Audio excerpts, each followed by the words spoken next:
Então a Horizon é um investimento que a gente fez lá no IPO da empresa, né? É, tem, já tem 2 anos e é uma empresa que dobrou de preço, como eu comentei aqui no início do papo, né? Dobrou de preço desde então e hoje ela é muito mais barata do que ela era, né? Acho que passa um pouco por várias características que a gente gosta quando a gente procura investimento, né? Uma empresa que está um pouco fora do holofote, né? Não está dentro dos consensos, não é tão bem coberta, né? Então existe, acho que, um certo desconhecimento e preconceito do mercado em relação ao negócio. É um segmento novo, né? Uma empresa que Até vale a pena explicar o que que é o segmento, é para quem não sabe o que né, é. então, é um segmento novo, né? É uma empresa que faz tratamento de resíduos, então ela tem seus aterros sanitários. E no começo era vista muito como isso, né? Uma empresa que tinha o recebimento, né, do lixo. E hoje ela gera muito valor a partir do lixo, né? Uma empresa que está caminhando para se tornar uma empresa até de energia, né? A partir do lixo, ela tem vários segmentos que ela começa a gerar valor, né? Desde a reciclagem, depois ela gera biogás, ultimamente ela está gerando biometano, né, construindo as plantas e gerando biometano. Então, uma empresa que certifica crédito de carbono, né, então, assim, é a empresa até aberta em bolsa mais alavancada a preço de crédito de carbono, né, então ficou muito em voga, né, muito discutido o crédito de carbono há um tempo, né, a gente tem um descolamento de preço do mercado local, doméstico, em relação ao mercado externo, né, lá na Europa negocia US$ 100 praticamente o crédito de carbono, e aqui a Oizon, quando abriu o capital em bolsa, negociava US$ 3,50, US$ 4 o crédito dela.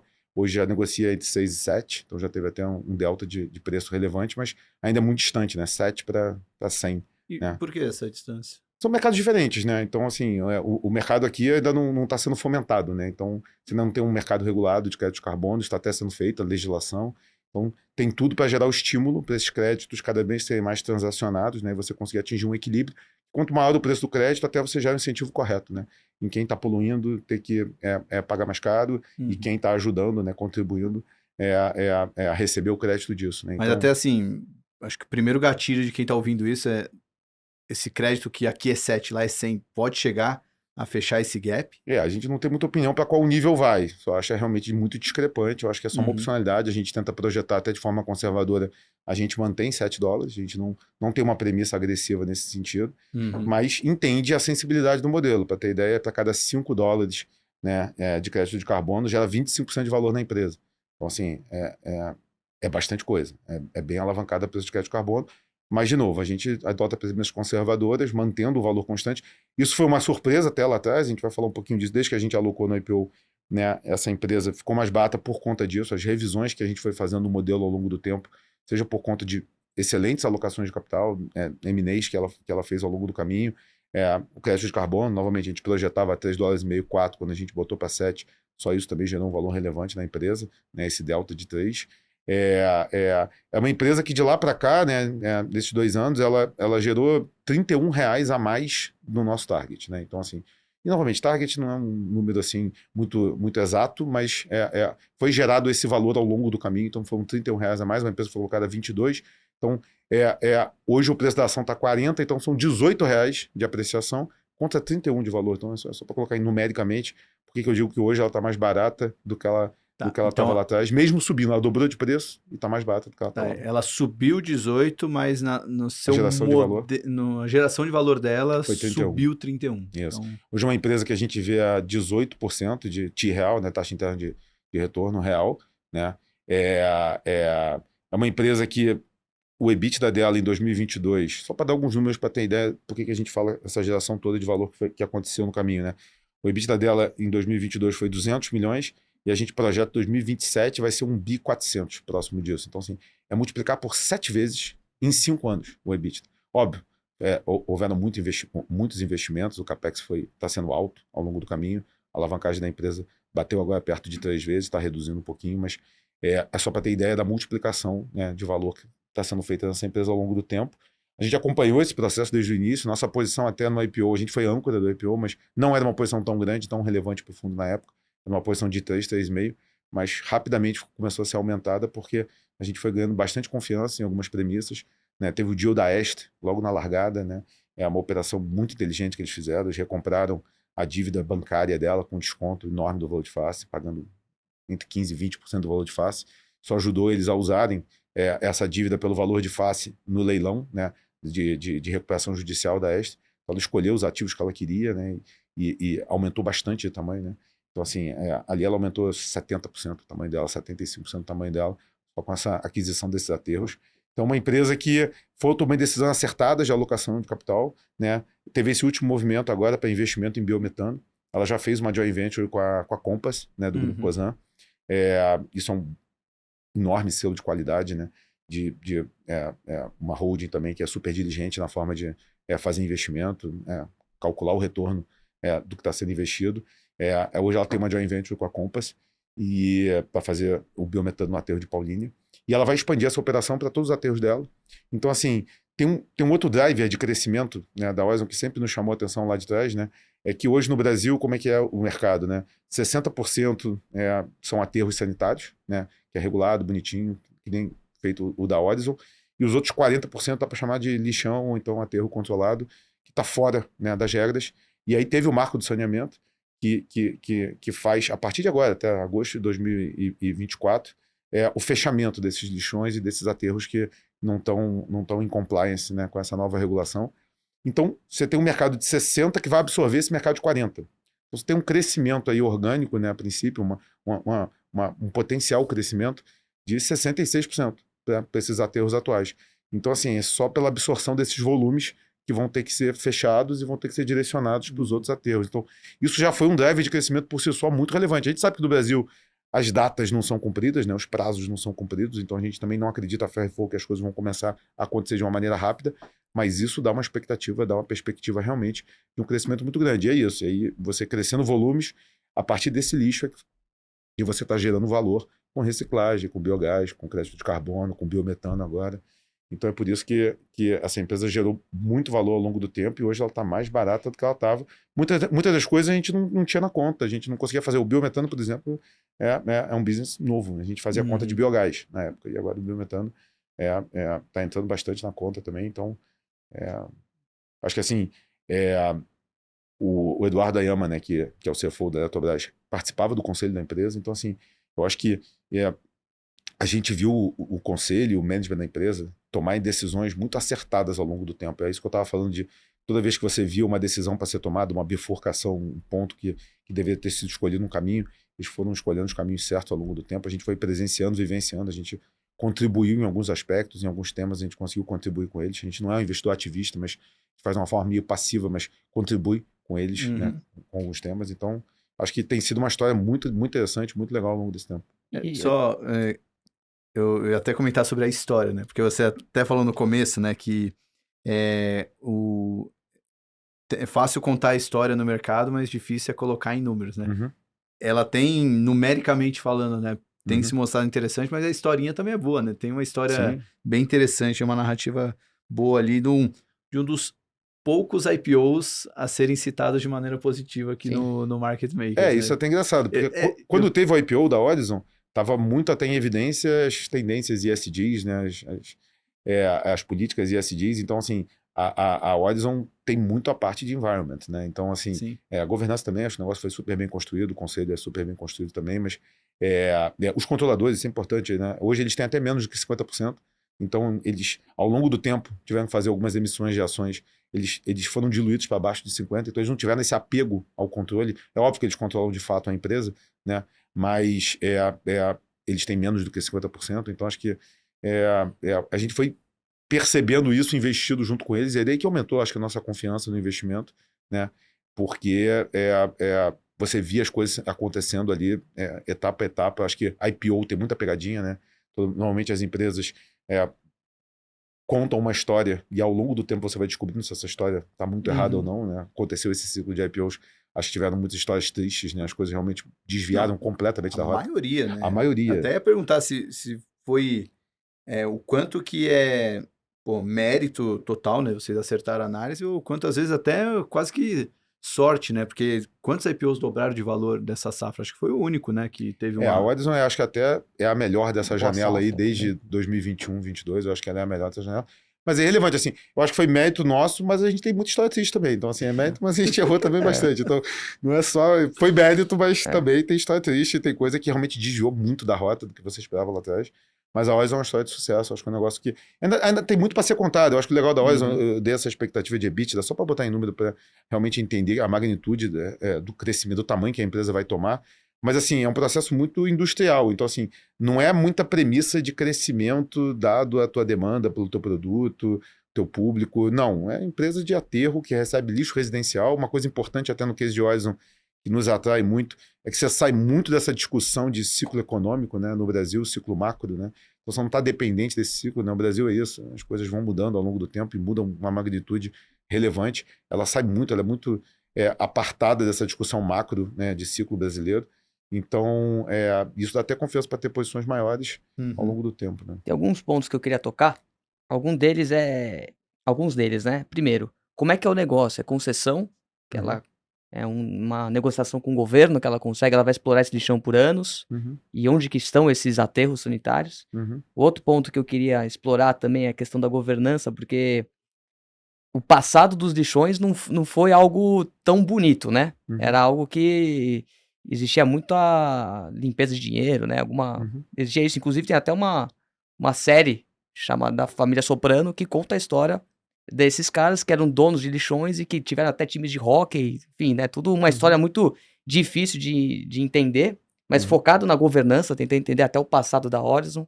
Foi comprado por uma empresa de Special Situation, que transformou a companhia, né? E também, aí falando de preço, né? Você citou o EBITDA dela, um crescimento explosivo, mas também é uma empresa de múltiplos altos, né? O mercado espera que ela cresça bastante. Então eu queria explorar um pouco disso. O negócio dela, como é que funciona, os contratos, o passado, governança e preço. Tá bom, legal, vamos lá. Por etapas. Eu acho que, primeiro, com relação aos contratos, os contratos são feitos com prefeituras, então isso eu acho que sempre foi um preconceito muito grande do mercado, né? Esse relacionamento com prefeituras. Só que a concessão e a autorização para operar, ela é dada pelos governos estaduais, né? E o processo para licenciamento de um aterro, ele é um processo longo, difícil, demorado. Então, assim, você aloca muito capital ali para fazer esse investimento. Então, é um negócio menos sujeito acho que a decisões ilícitas ao longo do caminho, né? Como foi o mercado, de repente, de coleta de lixo, né? Que no final é muito fácil você contratar uma frota de caminhões, contratar o serviço ali das pessoas que vão trabalhar, e aí pode ser a empresa do tio, do primo ali, do prefeito, e aí tem uma dificuldade muito grande de você conseguir competir, né? Porque, de repente, o processo não é o mais meritocrático possível. Quando você vai para uma empresa de aterro, né, para você receber, né, o lixo, é isso, você vai ter que comprar um aterro, pode ser uma concessão ou pode ser comprada, né? A Oizon tem algumas concessões, tem alguns aterros próprios, outros que são concessões longas, que são renovadas ao longo do tempo, né? Então, um processo apartado do contrato com o município, do processo de habilitação para você ser um operador de aterro, né? Então, isso assim já gera, é óbvio que o poder de barganha não é tão claro, mas assim, no limite, o prefeito ele tem que destinar o lixo dele para algum lugar. E se ele não pagar ou ficar inadimplente com o aterro, no limite a empresa pode fechar a porta e não receber o lixo dele. E ele vai ter que colocar o lixo em algum lugar, senão ele é multado, né? Então, assim, é óbvio que não chega nesse ponto, né? Porque, novamente, é negociação. Mas você tem... as forças estão distribuídas no sentido de que o lixo ele não é economicamente viável para transportar para qualquer lugar. Tem um raio de uns 60 quilômetros, 70 quilômetros, para ser economicamente viável você transportar o lixo, porque senão o transporte encarece muito, é um elo que encarece muito. Então, para cada cidade, né, para cada centro, e isso foi legal porque a gente lá atrás conseguiu realmente fazer por clusters, né, entender quais são as cidades e quais são os aterros que competem, né? E aí você pode até, do ponto de vista competitivo, a empresa até consegue fazer aquisições para ir tentando fechar e aumentando o poder de preço, né? Então, cada cidade tem alguns aterros que ela pode destinar o lixo. Então isso gera um equilíbrio de forças que, por mais que você esteja lidando, né, com um ente municipal e que está sujeito a todos os processos ali que podem mudar, não é tão simples assim ela destinar o lixo em qualquer lugar. No limite ela vai ter um aterro só, de repente 2, mas ela vai ter que destinar o lixo, a prefeitura no caso, né? Então acho que ao longo desse tempo, acho que o mercado foi descobrindo que não é um processo tão complexo assim, não é um relacionamento tão difícil assim com as prefeituras, e tem toda essa parte de concessão e tudo que é difícil, você conseguir a concessão de um aterro, você conseguir autorização para construir um aterro novo, porque aterro é meio que nem cemitério, né? Ninguém quer muito perto ali, né? Uhum. Então as concessões que foram dadas são aquelas e é difícil você conseguir fazer coisas novas, é um processo demorado, que leva tempo, É né? quase uma barreira de entrada, assim, você acha? Eu acho que não é uma barreira perfeita, mas é um business de alocação de capital e que você leva tempo para conseguir as autorizações. Então não é tão simples assim, e é por isso que esse relacionamento com prefeituras acaba que tem sido dado de uma forma bem mais calma e bem mais tranquila do que, de repente, o preconceito ou a expectativa lá atrás. Entendi.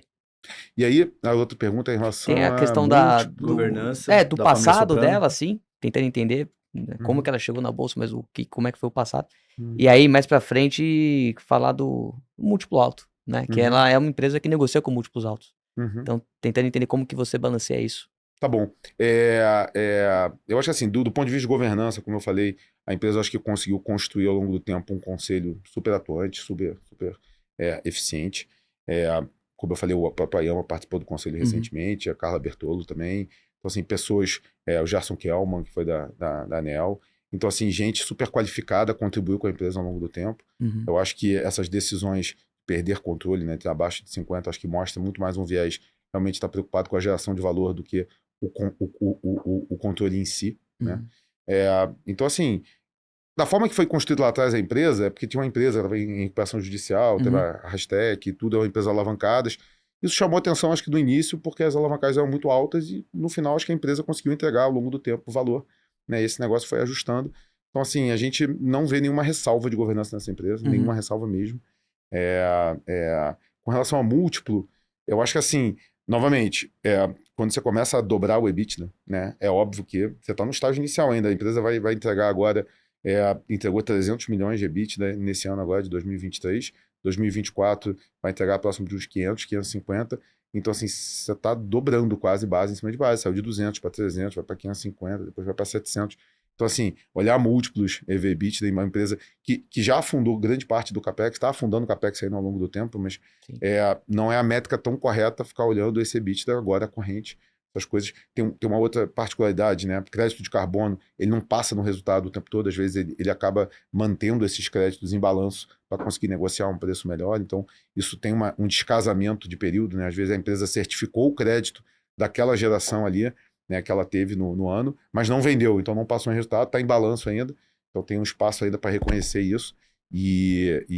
Então tem um descasamento de múltiplo ao longo do tempo, é por isso que você, quando olha múltiplos EV/EBITDA, né, que é uma métrica às vezes meio grosseira, é um número elevado ainda, mas uma empresa que está crescendo bastante. Por isso que a gente prefere olhar da forma a taxa interna de retorno, a gente vê 18% de TIR nessa empresa, um upside de dobrar de preço praticamente, nosso target é próximo de R$70 ali, então... Eu ia falar da TIR, que quando eu o pessoal... eu ia perguntar justamente isso, são duas coisas, assim, achei a explicação, fazia muito tempo que a gente não fazia, né, trazer um stock picking ali de fato, né, destrinchar toda a empresa. O Mate fez umas perguntas bem legais também. Mas, Gustavo, duas coisas que você falou, e até acho que vale a pena pensando no investidor que está em casa, que é tipo aquela coisa que ele não consegue fazer muito em casa, né? Todo mundo consegue calcular uma TIR real ali no modelo sozinho em casa.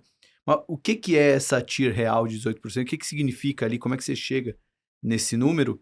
E também eu queria que você falasse um pouquinho mais sobre essa alta de R$18 o preço, mas a alta no valor de R$31, né? Até pensando no investidor que só está acompanhando o preço de tela ali, viu que a ação subiu 100%. Tá, então vamos lá. A TIR é a taxa que desconta o teu fluxo projetado, né, para chegar no valor de mercado, né? Então você tem um valor de mercado na bolsa, né, para você, dado o seu fluxo, né, projetado para frente, você vai chegar num valor lá futuro. Então, qual é a taxa que você desconta esse valor futuro para chegar, né, no seu valor presente hoje, que é o preço, né, É a taxa de que mercado. zera o target, né? É a taxa que zera o target. Então, assim, a princípio, a empresa devia subir 18% real todo ano ao longo do tempo. A gente sabe que não acontece assim. No final, o que vai acontecer vai ser uma compressão ou expansão de taxa interna ao longo do caminho, né? Esse número deveria ir para o número mais baixo. Então, é assim que no final até você consegue ganho de capital, né? Porque no final, se essa TIR sair de 18 para 10, você vai ter uma compressão de 8 pontos. Então, assim, dado no deixo de 10, vai ter que subir quase 80%, que é no final esse nosso target aí, que para você negociar no teu target, aí sim você vai ter a taxa que você espera ganhar, que seria o seu CAE, que é o custo de oportunidade, tanto do risco free, mais o seu prêmio de equity.